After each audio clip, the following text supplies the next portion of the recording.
देखो बच्चों, current electricity का एक इंटरेस्टिंग और इम्पॉर्टेंट क्वेश्चन है। तुम्हारे पास 4 सेल हैं, 4 सेल हैं तुम्हारे पास, और इन चारों सेलों को तुमने जो है सीरीज में जोड़ रखा है।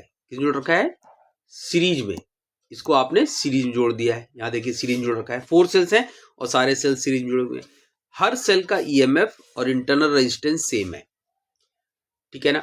जब हम एक एक्सटर्नल रेजिस्टेंस के क्रॉस वोल्टेज और करंट का ग्राफ बनाते हैं तो ये ग्राफ क्वेश्चन में दे रखा है।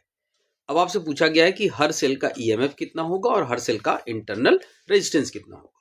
तो हमें पता है कि एक सेल अगर तुम्हारे पास है, सिर्फ एक सेल, और उसका ग्राफ बनाते हैं हम, तो ये ग्राफ बनता है उसका, और इस इंटरसेप्शन को बोलते हैं हम जाई बाई आर, और इस इंटरसेप्शन को बोलते हैं जाई।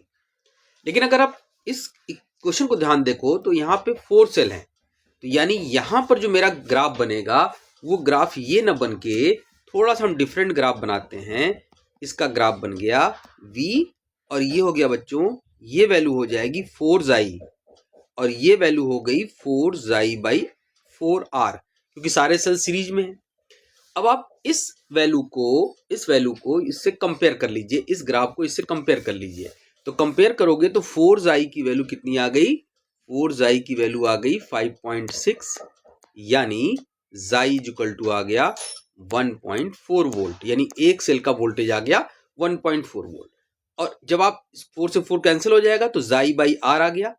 जाई बाई आर को कंपेयर करोगे यहां से, तो जाई बाई आर की वैल्यू हो गई 2, और जाई की वैल्यू तुम निकाल ली चुके हो यहाँ से, तो जाई की वैल्यू यहाँ रख दो।